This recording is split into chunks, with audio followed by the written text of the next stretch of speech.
বিসমিল্লাহির রহমানির রহিম। আসসালামু আলাইকুম।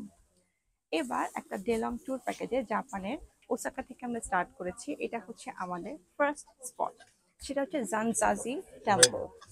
তো এই টেম্পলের বিশেষত্ব হচ্ছে আমরা আমাদের পার্কিং এরিয়া থেকে মোটামুটি 15 to 20 মিনিটস হেঁটে হেঁটে অ্যাকচুয়ালি হিল ট্র্যাক করে উপরে উঠেছি। তারপর পার পার্সন 700 জাপানিজ ইয়েন দিয়ে টিকিট কেটে এখানে ঢুকলাম। ঢুকে মেইনলি অবশ্যই বুঝতেই পারছেন, এই যে এখানে যারা যারা এখানে বুদ্ধিস্ট আছেন তারা তারা সবাই এখানে প্রেয়ার রুম আছে, এখানে প্রে করছে। আর এই পাশটা হচ্ছে এতই সুন্দর করে ওরা গুছিয়েছে। এই যে পুরা টেম্পলটা হচ্ছে এইরকম সবুজে ঘেরা। এখানে কিছু কিছু জায়গায় জায়গায় আমি দেখতে পাচ্ছি পাথর আছে, সবুজ আছে, এই যে ফুল আছে, হলুদ সুন্দর সুন্দর কিউট কিউট ফুল। প্রথমত আমরা আমাদের এখানে স্যান্ডেল গুলোকে এরকম পলিথিনে করে ঢুকিয়ে ফেলতে হয়, তারপরে আপনাকে আসতে হবে। হ্যাঁ, এই ফুলগুলো অনেক সুন্দর, অনেক সুন্দর।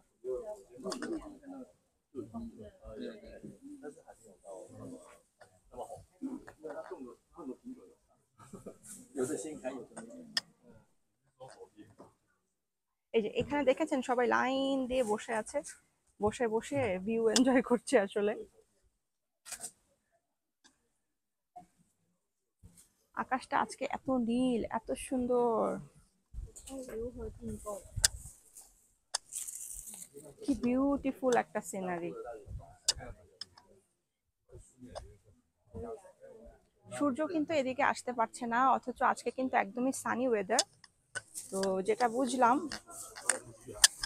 এই যে এখানেও ভালো লাগছে আসলে। সব জায়গায় নতুন নতুন কিছু দেখি, জাপানে এসেও আমরা নতুন নতুন জিনিসপত্র আবিষ্কার করছি।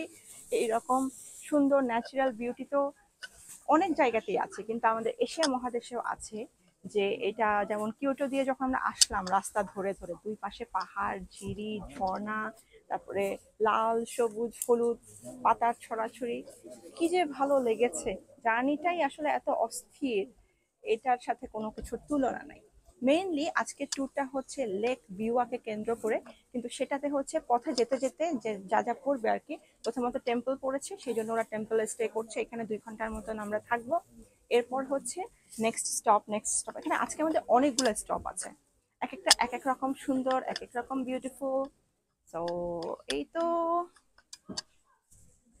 সো আমরা আপনাদের কেমন লাগছে জানাবেন। রেজান অনুসারী পেজে লাইক ফলো করবেন, ইউটিউব চ্যানেল সাবস্ক্রাইব করবেন, আমাদের জন্য বেশি বেশি করে দোয়া করবেন। আমি ইমরাজা এখন বিদায় নিব জাপানের সানসাজি টেম্পল থেকে। আল্লাহ হাফেজ।